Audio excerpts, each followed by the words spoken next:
Oh, I am lazy.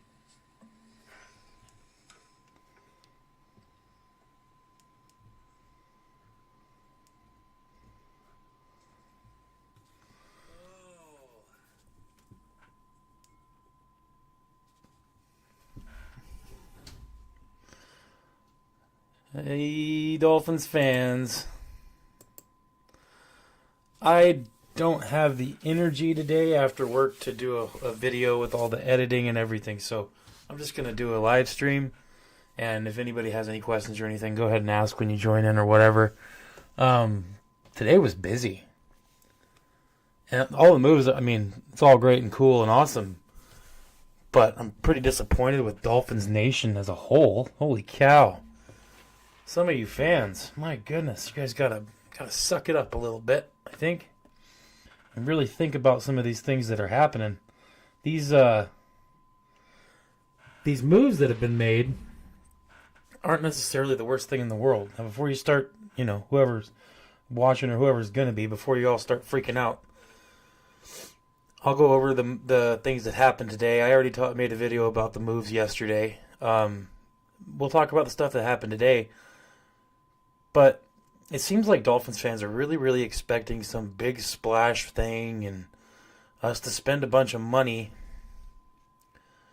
Like, we need to spend a bunch of money in order to have a chance at being successful next year. And, well, yeah, it's not that simple. I mean, first of all, in order to make big splash things and spend money when you don't have money, you got to kick the money that you're trying to create down the road with other contracts, which basically means the team would be creating more problems next year and the year after and even the year after that. So doing that isn't really cohesive or isn't really good for building a cohesive unit on the football field, and it's not good for building a team that's going to be successful, not just next year, but the year after and the year after and the year after. So I hate to say it. I hate to rain on everybody's parade. What's up, Abel? How you doing, buddy? I hate to rain on people's parade about it and interfere with their having a great time seemingly just being totally negative Nancy's. I'm getting so tired of it. My goodness. It's just not that simple. We have to be smart with this free agency period, and we have to be smart with the draft, and we have to be smart with everything, contracts especially. We can't be doing these huge contracts for people, so of course that's going to set us back, with who we can sign.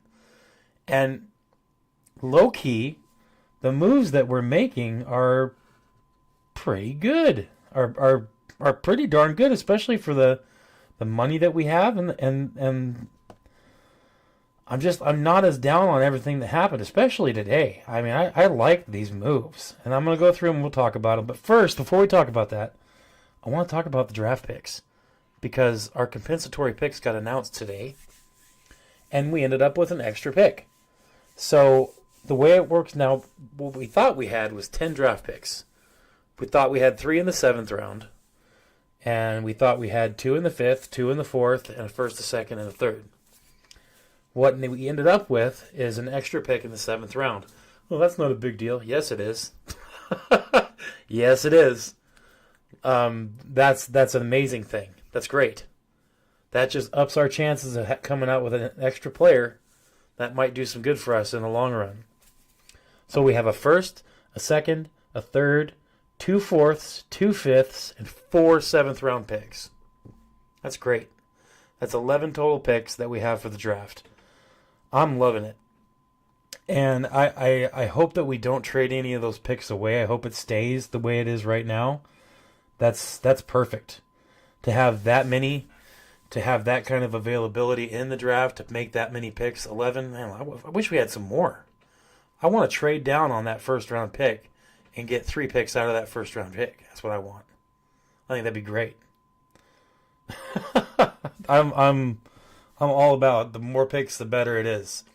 I'm glad that it seems like Miami is being smart this year.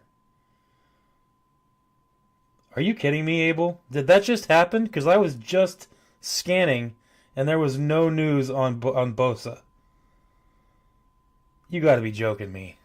Oh, whatever. Breaking news thanks to Abel.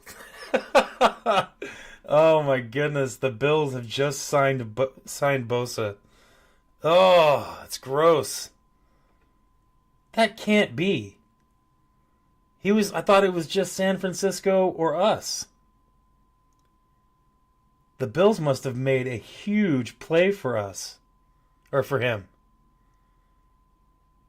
Abel, make a comment. Let me know what happened here. I got my phone and my computers are doing different things right now, and I don't have the space to look it up. Do me a favor, look it up. Tell me what you're seeing. You got to be kidding me. Oh man, I hope you're joking with me. Oh my goodness, that's nuts. Anyway, while I'm waiting to see what he says about that, let me get back here. So we talked about the draft picks. That's a good thing. Dolphins are being responsible here. They're not going crazy, spending a bunch of money that they know they're not going to have. They're not kicking contracts down the road. They're being real smart about money this year, and I gotta say, I'm not used to this, but I like it. And no, we don't need the biggest, the best, everything in order to be successful. It's more important to find a team that plays well together and is made for a certain system, a certain way to play. And that's what I'm seeing happen here. First of all, Javon Holland is definitely not going to be a Dolphin. He signed with the Giants, a 3-year, $45 million deal, which is weird because the Vikings offered him way more money. And he didn't take it. He took the deal with the Giants, and I think the reason he did that is because he's got a lot of family in New York. But yes, Javon Holland is now a New York Giant for the next 3 years, $15 million a year. Let's see. Robert Jones is no longer going to be a Dolphin. Obviously, we already knew that, but he has officially left and signed with the Cowboys. He is now a Cowboy. And now to get down to some of the stuff that the Dolphins did. Number one, the Dolphins have re-signed Elijah Campbell, safety Elijah Campbell, to a 1-year, $1.9 million contract. That is nothing. Peanuts. Elijah Campbell played an awful lot last year at safety, and he did a pretty serviceable job. Anthony Weaver loves Elijah Campbell, and I wouldn't be shocked to see him get a lot of play time, especially in those 3 safety looks that we sometimes give on defense. So look for Elijah Campbell to have a little bit more of an impact, even more than he had last year. We also re-signed Quentin Bell, linebacker Quentin Bell, to a 1-year contract worth $1.5 million. Another minuscule contract for a player that made a lot of plays for us last year. He did a lot of work. He didn't start much, but he did play a lot. And he put in a lot of good quality work on the field. So happy to have both those players come back to us this year. Also, Dolphins also signed safety Afetu Melifonwu. And I hope I said that right. I got to learn. I'll have to look up how to pronounce his name, but Afetu Melifonwu. He played for the Lions. He started out his career as a cornerback, and he had a lot of issues playing cornerback. You couldn't really put him on an island. So as a cornerback, he got burnt a lot. They moved him to safety, and he started to blossom, and he grew, and he started playing really well. And he won the starting job with the Lions, and then he had an injury, and he lost it. And then he started their last playoff game with the Lions, and played well. So he's healthy. He does have some injury issues. Like I said, Chris Greer loves to hire people who have injury history. Hopefully he can get past it and work. He's still a young man. He can get through this kind of stuff. But yeah, 1-year contract for $4 million. That's a great contract to have for a guy like that. He is probably going to end up being one of our starters, if not a rotational for the third string. Number 3 safety. So he's going to get a lot of play time. I would expect him to be on the field a lot. He is a good wide receiver. He's tall, he's big, and he's fast. So he can't really keep up like with some of the speed that's on the field, but he's definitely good enough to play any kind of safety in the league. He also has more interceptions. Well, I'm not going to say that, but he's got some. I think he's got 8 picks or something like that. Anyway, he's playing well, and he's healthy right now, and I think it's going to be a good addition to our team. So remember that. The first one that we signed was safety Melifonwu, okay, from the Lions. Then we signed the safety from the Jets, Ashton Davis. Now, I don't know if you guys remember who Ashton Davis is, but I certainly do. He's the guy that picked off old boy Huntley in the game against the Dolphins twice. He's the guy that kept making all those tackles on the sidelines and keeping us from getting out of the backfield while Huntley was throwing all those passes behind the line of scrimmage. That's him. We signed him over here. He's going to be a Dolphin. He plays hard. He is a pissed off teenager on the field, and I love it. I liked him when I was watching him pick us apart on defense. When he was on defense playing the Dolphins, I'm very happy that he's with us. It's a great thing, and he is definitely going to be a starter. I mean, barring some kind of crazy thing happening, I see Ashton Davis and Melifonwu being our starting safeties unless we get a safety in the draft and he ends up being a hit. Either way, Melifonwu, Davis, and mystery safety out of the draft are likely going to be our 3 floating safeties. Don't forget, we also have Elijah Campbell who can play those positions. I think our safety room is going to be okay, guys. And to be honest, here's an unpopular opinion or a hot take for you. Ashton Davis, Melifonwu, and Elijah Campbell, I'll take that over what we had last year. Ashton Davis has more interceptions, and he hasn't even played starter all the time. Ashton Davis has more interceptions for his career than Javon Holland did. Stats don't lie. I'm not saying he's a better safety than Javon Holland, but he certainly played better last year and the year before. It is what it is. He did $12.6 million for Bosa to the Bills. You got to be kidding me.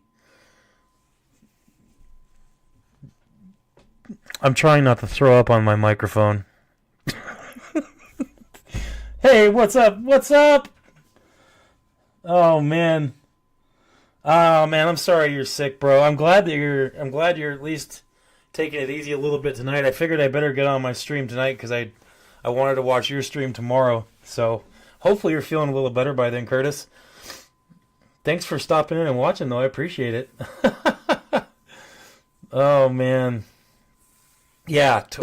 Anyway, yeah, I really do, and I'm not saying that our safety room is the best in the league or anything like that, but I'm saying for the amount of money that we just paid for our safeties and the uptick that they show, that the possibility they have to play serviceably and play well together, I like this. I like what I'm seeing. I'm not going to say they're going to be perfect, but I do think that if I had to compare how Javon Holland and Jordan Poyer played last year, I don't think we can get any worse than that, especially with the players that we have. I do recognize Ashton as, man, that guy, he destroyed us last year. And if he can play half as good as he played in those games against us, for us, man, it's going to be interesting to see. I'm going to be happy watching him. He's a dog. He plays hard. And so does Melifonwu when he's, able to stay healthy. And that's one of those things is that we got him I just hope that everybody can stay healthy this year. And part of that is practicing and not missing practices and all of that. You got to be tough and you got to practice tough to be tough in the games. If you're not used to playing and you're not used to taking your body to that extreme, then you're going to have a hard time maintaining your health because you're going to constantly be getting hurt. I know it seems like the opposite of what a normal thought process would be, but it's the same kind of thing they do in the military and in a lot of sports is break you down to make you stronger. So hopefully these guys can stay healthy. I do like Melifonwu. I like his size, and I like the way that he can get into a back pedal and he can stop on a dime, and before you blink, he's moving forward fast, like charging. He's got an ability to make plays. It's a good thing. I'm excited to see it. And I do think that our safety room is going to be okay. We'll see what happens with the draft. I'd feel a lot better if we ended up picking up one of those 2 or 3 safeties that everybody's drooling over. I guess it just depends on what we do in the draft, but I would like to see us get a good safety in the draft as well. And give us a little bit of leeway with what we want to do in the backfield on defense. It's got potential to be decent, and I can't wait to see what Anthony Weaver is going to do there. But definitely feel more encouraged today after seeing the safeties that we picked up today, the 2 safeties. And I'm really, really encouraged with Ashton Davis, because that guy is a heat-seeking missile. When he finds where the ball is, he is on it. Like, he's one of those players that you can see in some game film where he comes from the other side of the freaking field and is the first one to make contact on a player. And it's within 2 or 3 yards of the line of scrimmage. And I just don't know how it's possible for him to be so quick to seek out the ball carrier, and everybody else is just seems like everybody else on the team is moving in slow motion. He can make tackles in the open field one-on-one as good as anybody in the league. Granted, I haven't watched a ton of tape on him. I've only watched a little bit today. But as soon as I get some more, I'm gonna look, because I want to see more of what he did last year and the year before. I saw some of his college stuff, and that was pretty fun to watch. So I'm encouraged with our safety room. I would like to end up with another cornerback for sure, but we'll see what happens. Also, another thing that I wanted to talk about is we signed Titans wide receiver Nick Westbrook Akine, I think is how you say it. I'm not positive on that. But we signed him to a 2-year, $6.5 million deal. $3.25 million a year. And I'm like I said, the way that the Dolphins are going about this free agency it's impressive, because they don't have the ability to make these big splash, big money signings, and they're still doing pretty much what they need to do. I said we needed to get 2 safeties. They signed 3. Between the 2 that I just talked about and with Elijah Campbell. We got 3 safeties so far. That's great. I said we needed to sign 2 offensive linemen. We got 2 offensive linemen, but I was really thinking 2 offensive guards. But one is a tackle, but he's not really a tackle, because I don't think they're going to use him as a tackle. He's built like a guard, and I think they're going to try to move him. I don't know. We'll see. I think that this is going to end up being pretty interesting. I'm glad Robert Jones is not going to be here. I'm happy about that. I'm not sure what we're going to do with Wynn. I don't know if they're going to try to re-sign him. If they do, here's my honest thoughts on Wynn. Do I think he's a great lineman? Not really. Is he serviceable? He can be. He could be a decent fill-in, a decent, 5th or 6th lineman on our team. He can play a bunch of different positions. That's good. I mean, I'd be okay with him being on the team if he wasn't, needing to be a starter. But, I mean, I guess it just depends on how they go about this. I mean, we'll see what happens. Yeah, anything is an upgrade from Double Agent Porter. I agree. That guy.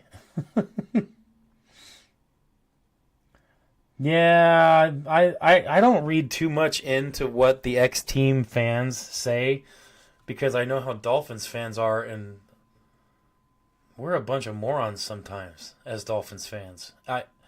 And we get caught up with certain players and stuff, like, the lineman, the tackle we got from the Bears, and people were saying, oh, he's trash anyway. He's the worst tackle we had. It's like, I don't think we're going to be playing him as a tackle. I'm not saying he's going to be the best guard in the world, but I do think he's going to get moved to guard. And I do think he'll be a more serviceable guard than he will be a tackle, than he was a tackle with the Bears. Also, keep in mind, who is he trying to block for? Justin Fields. I mean, Caleb Williams. These guys are sporadic as hell. They're all over the field. If I was a lineman trying to block for somebody like that, I would be so frustrated. No one thinks about that. No one thinks about how the linemen feel when their quarterback is bouncing all over the freaking place, stepping up, stepping back, side to side, all over the pocket like that. It makes it very difficult to establish blocks and maintain dominance on a player in front of you. Very difficult. If you don't know where your quarterback's supposed to be, gonna be, or was, then it's almost impossible to block for him. So I'm willing to not believe as much as I've seen on him in Chicago, just because of... Go back and look at some of those plays. They got some plays where they claim that he's garbage, but look at what the quarterback was freaking doing. It makes things real hard. Yeah, that's the other one, Nick Westbrook. Yeah, man, he's that's an impressive man. 6'3", I think, 6'3", and he has got good hands. He runs good routes. He had, 9 touchdowns last year? 8 or 9 touchdowns last year? Played pretty well. Career year. Yeah, Titans fans are upset about it, about losing him. Like I said, I'm trying not to even think too much about that, because if it was the other way around and they were like, oh, he's trash, I wouldn't believe a word they said. I don't take any of that from them, but I mean, it is... Maybe it's encouraging that they think he's trash. I don't know. I do think that the safeties we have aren't the best in the world. I do think they're not, they're not going to be the end-all answer everything for our team, but I do think that they can be serviceable, and we'll see how they play together, and we'll see how the offseason works out. How well can they learn Anthony Weaver's system? It isn't a super confusing system that Anthony Weaver runs, and Anthony Weaver does like his safeties. So, I mean, maybe they'll end up working out really well. If they do, great. And Chris Greer will look like a genius for it, I'm sure. Or he'll want everybody to think that. I don't know if I'll forgive him for all the stupidity that he's done. Let's say he just has an ace season this preseason and just knocks everything out of the park. All the picks work out, and all the free agent signings and everything ends up being great, and we look really good next year. If that happens, I mean, I'll be happy for Chris Greer. Maybe I'll even be willing to shut up about the Fire Chris Greer every single video I make and every live stream. By the way, Fire Chris Greer. Maybe I'll be able to let that slide for a year if this year everything pans out. But, I mean, where in the world in history has that ever happened for Miami? Where all of our picks just work out perfectly. Everything is beautiful. Velvet ropes part. Angels sing. It just doesn't happen that way. There's going to be some letdowns. Some things aren't going to pan out. Some are. I don't know. I don't know what's going to happen. That's the best part about this. I'm getting excited. Now, do I think that we are the Dolphins and for sure everything is going to work out? Yeah, everything's going to be perfect. Like that Lego song, everything is awesome. I don't know. I don't know what's going to happen. And maybe that's part of why this is so exciting, because I get to watch all this stuff happen. I get to think in my head about it. I get to watch all these videos and watch all this film and listen to everybody on YouTube and everybody on Twitter talk. And I agree with some. I disagree with some. There's some people I agree with a lot, and then there's some people I disagree with on almost everything they say. I don't know what's going to happen. I think I know that we're going to end up fielding a team that's going to be okay. I don't think we're going to be horrible. I do not think that we're going to be 8-9 again or worse. I think we're going to be better than that. And this is an early season, early preseason, off-season style evaluation of what I think our team is going to be doing next season, this season coming up. I don't think we're going to be bottom of the AFC East. I do think that the AFC East is going to be much more competitive. I wouldn't be shocked. Brace yourselves. I would not be shocked if every team in the AFC East was at least right around 500. I wouldn't be shocked if the last place team in the AFC East, I think it's going to be the Jets. But beyond that, I'm sorry. I'm Jets fans, I apologize. It's just kind of how I'm feeling right now. The Jets are going to be last in the AFC East. I wouldn't be surprised if the last place team had an 8-9 record, which means every other team was better than that. Wouldn't be surprised.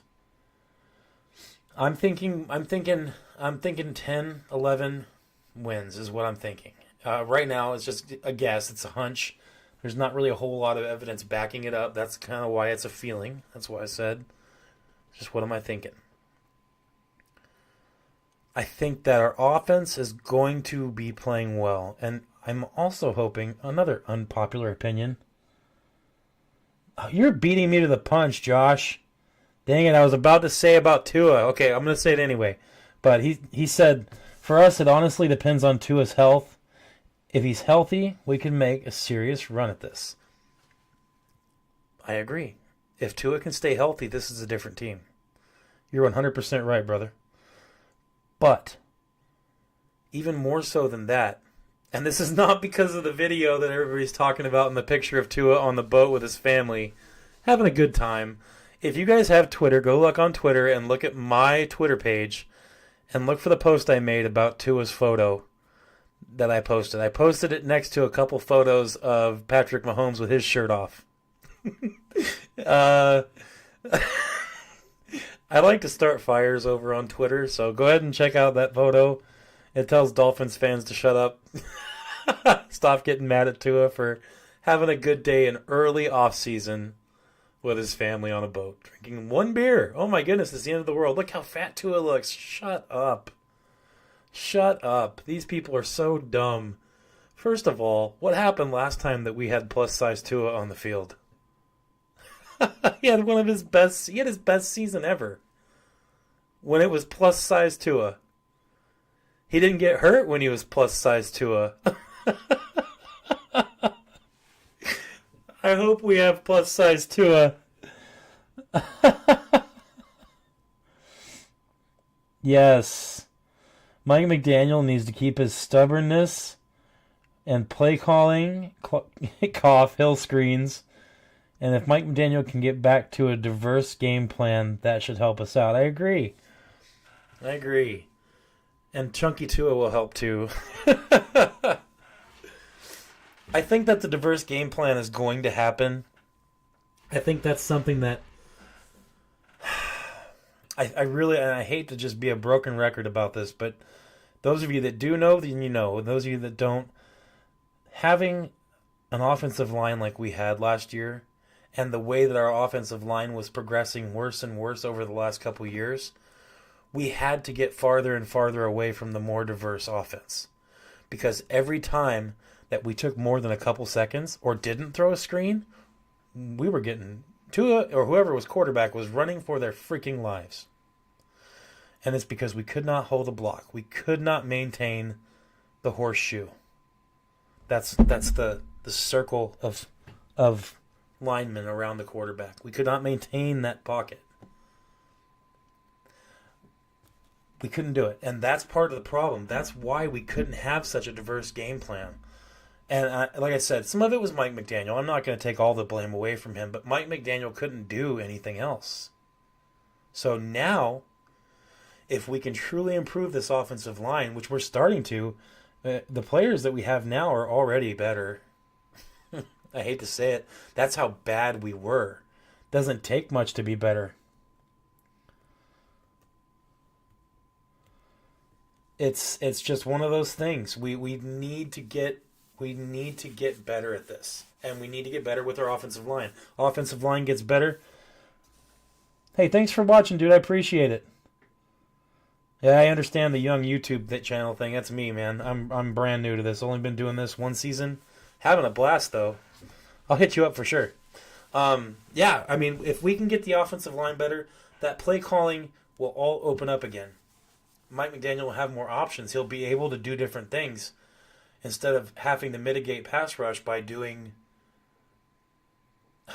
screens. Screens. Wide receiver screens, bubble screens, tight end screens. Screens.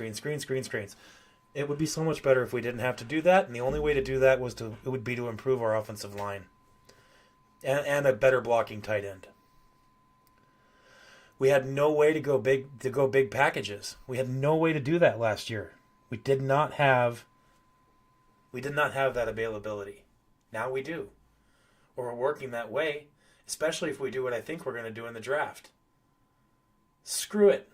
Dump all of our last 6 draft picks into linemen. Stab away. You got a really good chance of picking up some quality linemen in the 5th, 6th, and 7th round. Do it. We got 4 picks in the 7th and 2 picks in the 5th. Use them all on linemen. Get us a safety and a linebacker and a defensive end or whatever else you guys want to do. I don't even care. Do all that in the first few rounds. Our 1st, our 2nd, our 3rd round pick, and our 2 fourths. Use all that for that. I just want linemen. A plethora of them. That way we're guaranteed to hit on a couple. It doesn't take much to get better than what we had. It doesn't take much to get better than Robert Jones and Liam Eichenberg. It's a sad truth. If we get somebody better in those 2 positions alone, our team has instantly improved. By a ton. And I'm not saying a ton as in I'm exaggerating. I'm literally saying we will be immensely better. We replaced those 2 players last year. Instead of having those 2 players, Robert Jones and Liam Eichenberg, you are looking at a 12-6 or 11-7 football team. Or 12-5 or an 11-6 football team. For real. It's a sad truth. So simple to fix it. Everybody wants to try to make it rocket science. It is not rocket science. And now we put so much money into so many things that were questionable, maybe possibly dumb decisions. Now we have no money to spend on this in this free agency. We don't really have a lot. We're barely working it out. I like what we're doing because we don't have money. I like the way they're working this. They're managing to plug holes and fill gaps without a lot of money, and this might be the way to do it. I don't know. I really think it's the offensive line that needs the attention. Obviously, because we lost safeties, we have to replace those. And I feel like we're doing a pretty serviceable job at it. I mean, there's no way to tell until they get on the field and start playing together. But people are, as far as our safeties went, people were in love with Snowman from 3 years ago. If you just look at his body of work last season, what do you love? No picks? 1 sack?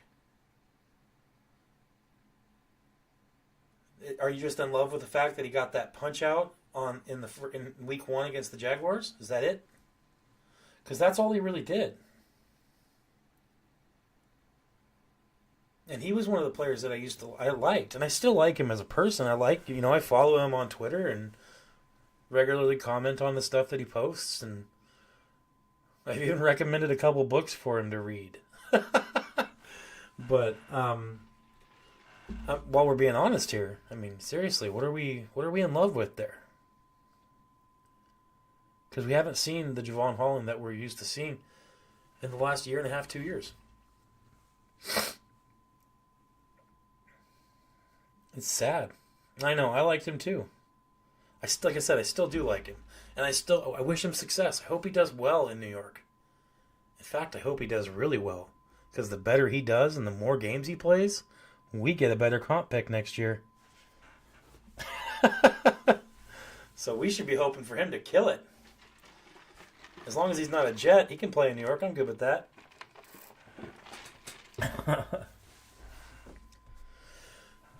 Pardon me. Curtis has been recovering from a sickness, and I have been too.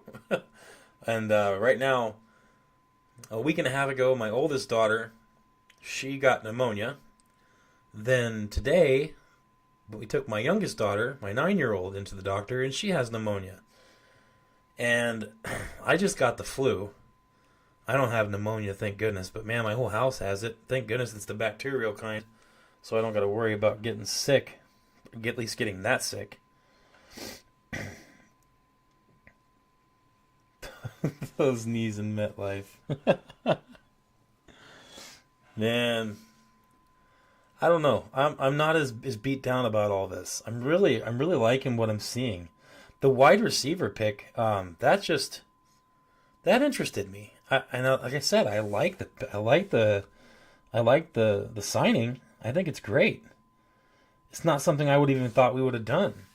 But Westbrook Akine, he's not a bad player. He's good. And I'll bet you a Buffalo nickel that's going to be our number 3. I think we're going to start the year with Hill, Waddle, and Akine. I think that's going to be our 3 receivers on the field. And I hope. Now here's the part that people are thinking. As far as that goes, this is just me thinking here. This is a Dirk spitball. All right. I've wanted to play Waddle at slot receiver for a very long time. I would love to have Tyreek Hill and Akine on the outside and slip Jalen Waddle into the slot receiver formation. I would love to have that. You don't have to run it all the time, but that would be a fantastic setup to run plays from. Run that 3 wide receiver set. Can you imagine that? The mismatches that's going to cause on the defensive side of the ball for those teams trying to guard us. Jalen Waddle has an incredibly fast first step. You put him in the slot and give him that space. Yeah, I'm telling you, if they do that, and that might even be why they picked him up, why they picked Akine up, is maybe they're thinking that would be a good way to run some ball. I'd love to see it. Jalen Waddle also isn't a slouch at blocking for runs. I think he would be a good slot receiver, and that's the other thing. This Akine guy, he can block. He can run block good. He's a good blocker. So this is a good situation for Miami. It's another weapon on offense, and he's inexpensive. So, and he stays healthy. And he's, what's that word that everybody likes to throw around as Dolphins fans, even though our fans are the farthest thing away from this as possible? A dog. He's a dog. If our fans would just do what they're trying to get the team, what they want the team to do, man, oh man. It would almost be stomachable to be in a room full of Dolphins fans. But right now, there's so many that are just so jaded and so mad. It's like no matter what they do, they're going to get pissed off. I don't care what quarterback we got. It could have been freaking Sam Darnold. Somebody would have found a way to complain and be mad. It's unreal. There is no answer at quarterback that we could have gotten for a backup that would have made everyone happy. Dolphins fans would have been pissed off no matter what. Unreal. I am encouraged with what I've seen so far. I cannot wait to see what we do for the rest. I think we're sitting at $10 million in salary cap right now. $10 million bucks. Not a lot, but enough to do a little bit of damage still. And we don't have to do much to make a little bit more room. And no, I am not talking about restructuring Tua Tagovailoa's contract. Please, oh please, for the love of God, just leave that contract alone for a little while longer. Another season. Just let it sit. It's going to hurt us if we keep kicking that money down the road. So leave it be. Let's see how Tua does. There's other things we can do to make up some money. There's other things. Other players that we can restructure. Restructure Sealer. Restructure our fullback. Restructure some of these guys. Ingold could use a new contract. I don't want him going anywhere. Nobody should. Yeah. We do. We need another corner. I agree. But here's the thing. I really want to reach into the draft for a cornerback. I mean, we could probably find one, relatively inexpensive in free agency, and we could do that. There's a couple on the list of free agents right now that we could maybe pick up. Might be a couple more coming, falling down the line here as we inch closer to the draft. We could probably pick something up late, kind of like we did Drake, kind of like we did our other cornerback last year. I don't know. We'll see. I do agree, and we definitely need D linemen. I wanted to mention, I think after watching the Dive Bar podcast tonight, I'm going to say it right now, Teron Armstead is coming back. I think Teron's coming back. I know Mike McDaniel said not to expect that and to treat it like he wasn't going to be here, but I think Teron Armstead is coming back this year. Whether he is going to be a situational lineman or if he's going to, whatever he's going to do, if he comes back, I will be so happy. I'll be encouraged about our offensive line even more if Teron comes back. Hey, what up, Zonka? I do too. I like Tyler Warren a lot. Yep. I agree. But this isn't looking as bad, and every day that we seem to go get closer to the draft, I'm becoming more and more encouraged. I like the signings that we've had. And I think everybody should be at least patient with it and not do what the Facebook and Twitter and YouTube world seems to be doing, is having meltdowns. But if you guys have not watched the Dive Bar podcast today, go over to Dive Bar's channel and watch it. Dudley Duerong was on there with those guys, and they had Teron Armstead on the program, and it was a great show. So everybody should go over there and watch it. And tell me after watching that Teron Armstead is going to retire. I'm telling you, he's not going to retire. If he does, I'll eat my crow, but I'm calling it right now. Teron Armstead is not going to retire. He's coming back at the league minimum for his veteran status. He's going to play on league minimum for his last year and then retire. I think that's happening. And that would be great news. I think we're going to get chunky Tua this year. Or by chunky, I mean a little heavier Tua. And I like that. I don't want skinny Tua. I don't want Tua trying to lose weight and trying to pick up speed. I want big Tua. Beast mode Tua. Bird Tua. That's what I want.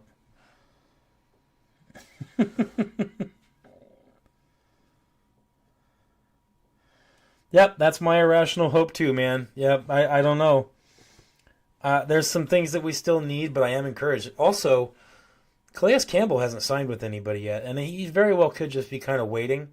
I think he wants to play for Miami again, but I'm not sure if he's willing to do it unless he feels like there's a solid chance of a playoff run. So I think what Calais Campbell is doing, and he's smart, because this is probably his last year coming up, I think he's waiting to see if he feels like there's a better chance sticking with Miami or going with the Ravens. I think that's kind of what's on his brain. So we'll see. Yeah, skinny Tua gets ragdolled. Exactly. That's exactly what I'm saying. Yeah, I want beefcake Tua. I want Tua where he had the only healthy season he's had because he had a few extra pounds on him. He shrugged off a bunch of grabs. So, I don't know. I think that's the way to go. I would like to say it. I would like to see it, rather. Tua can do what he needs to do. He just needs to be given the time. And I think that if we work on that line a little bit, that'll work itself out. The only problem then is if that happens, what are all the people who just hate everything going to do if there's not as much to complain about? Do I have any haters in the program right now? There's not many people watching. But is there anybody that just hates everything the Dolphins have done this year? I'd love to talk to you. Tell me what's going on, man. Are you okay? Do you need a hug? I'll give you a shout out. I don't know. I just don't understand what's with all the hate from people. This has actually been a pretty encouraging free agency period. I think we should feel pretty optimistic, at least for now, until something happens that changes it. But right now, all they're doing is filling holes, and they're trying to improve our team without spending money that we don't have, and they're doing it. Allow yourself to be encouraged.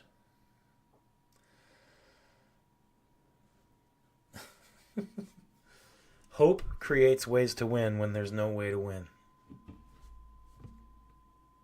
It's that simple. So, we'll see what happens. It's going to be an interesting rest of the offseason. Things are going to start happening pretty quick. This team's going to fly together, and then we're going to be looking at a roster. And then we're going to be looking at preseason. And then it's going to be kickoff for that first game of the year. I can't wait to see what happens. I can't wait. I mean, it can't get really much worse than what we had last year. It was pretty frustrating. Everybody agrees with that. Yeah, we're all in the same boat there about Winston. I would have definitely rather had Winston than Wilson. What I will say about Wilson is he's got some getaway. Zach is escapable. He's got legs. He's got wheels. He's got a hell of an arm too. And he can make some of those throws that are just unreal. He can make some of those unreal throws. I know he's not great, but like I said in the previous video, he has not had a situation where he can actually do well. He's not been given a proper opportunity.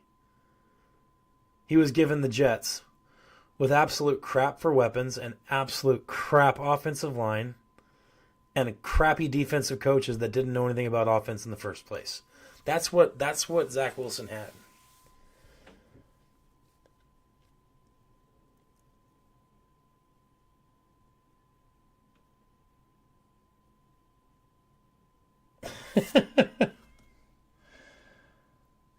No, Tim Boyle didn't beat out Zach Wilson. They were just mad at Zach Wilson for something he did off the field in a press conference, so they benched him.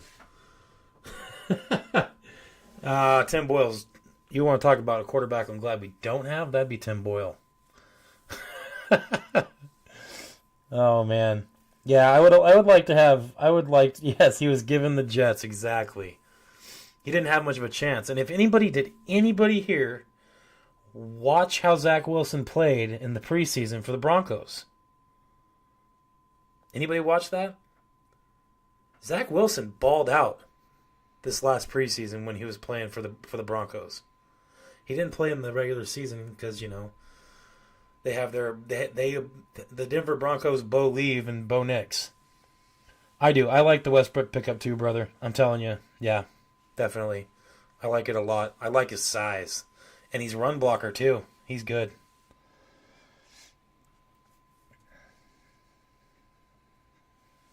Yeah.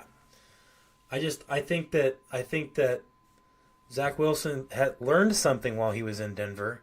He definitely matured a little bit. Like everybody knows that when he was with the Jets, he was pretty immature.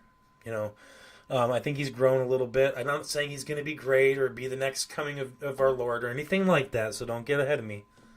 I think Mike McDaniel can do some things for Zach Wilson. I think that our offensive coaching staff can do things for Zach Wilson. I want to see it. But not so much where it means Tua gets hurt. I'd rather see Tua on the field behind an offensive line that can protect him for longer than 1.7 seconds. That's what I'd like to see.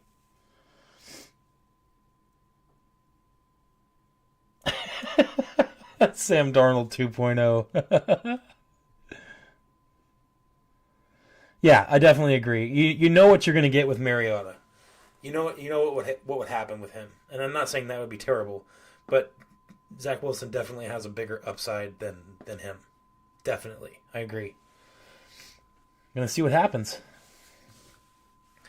I'm encouraged. Like I said, I'm not saying that Zach Wilson's going to be great, but I tell you what, if Tua goes out for 6 weeks, let's say if Tua goes out 5 weeks, In the middle of the season, Tua gets hurt, can't play for 5 weeks, gets a concussion. Let's say that happens. Zach Wilson comes in. I would be willing to put down a few bucks on the fact that I would bet that Zach Wilson could win 3 out of 5 games. Doesn't matter who we're playing. Out of our schedule that we have next year, doesn't matter. I would say Zach Wilson could win 3 out of 5. Also, Zach Wilson has never had an offense like we have with the people that we have. So, I think there's a chance here that this could be successful.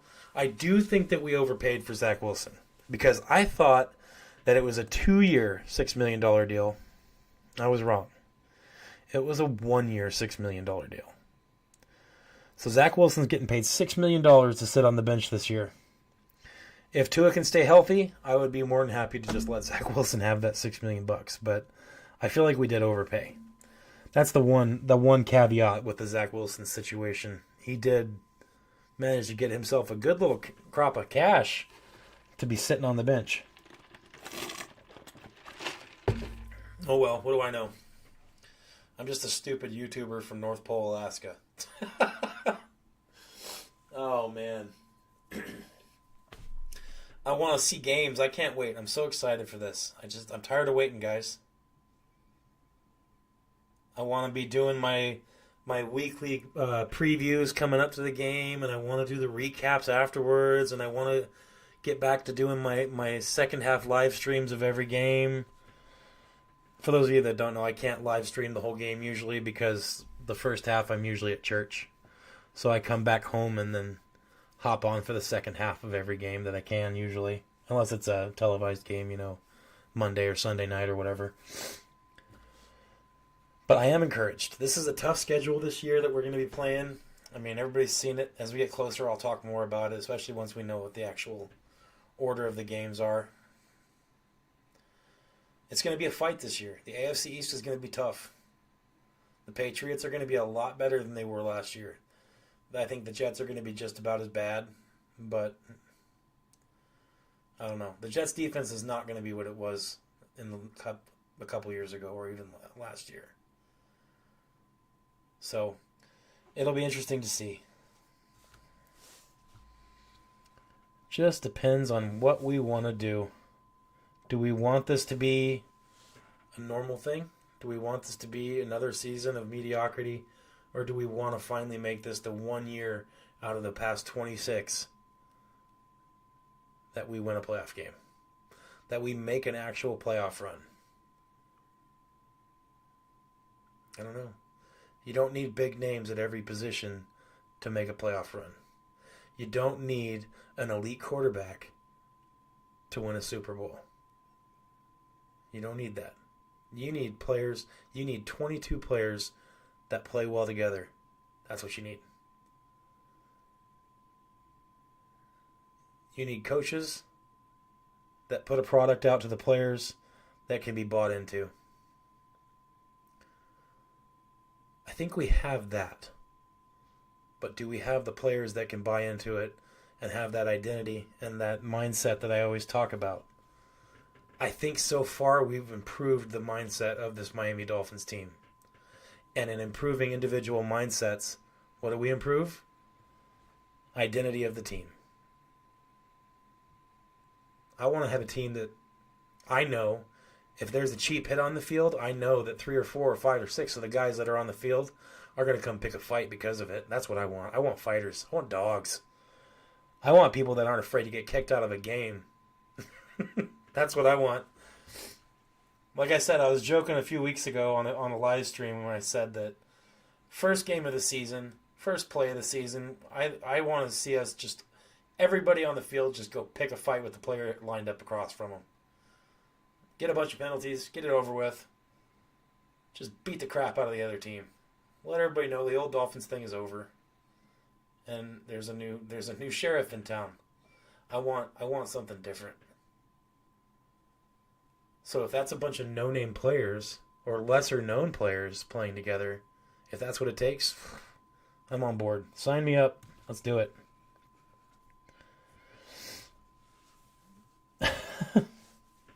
Guys, thanks for watching. Abel, Zonka, Curtis, thanks for coming in here. Cap for life, appreciate you, buddy. Josh, thanks for coming and watching, dude. I appreciate it. And I like your channel a lot, buddy. So I'll definitely be hitting you up. Maybe we can do a collab. That'd be awesome. Thanks everybody for watching. I appreciate it. I hope you guys had a good time. I did. It's always my favorite part of the day is coming home after work and hopping on this stupid little computer and talking to everybody. I appreciate you guys. Thank you. Make sure to like and share and subscribe and all that stuff. Stay hopeful, because somebody's got to. Fins up, guys. We'll see you later.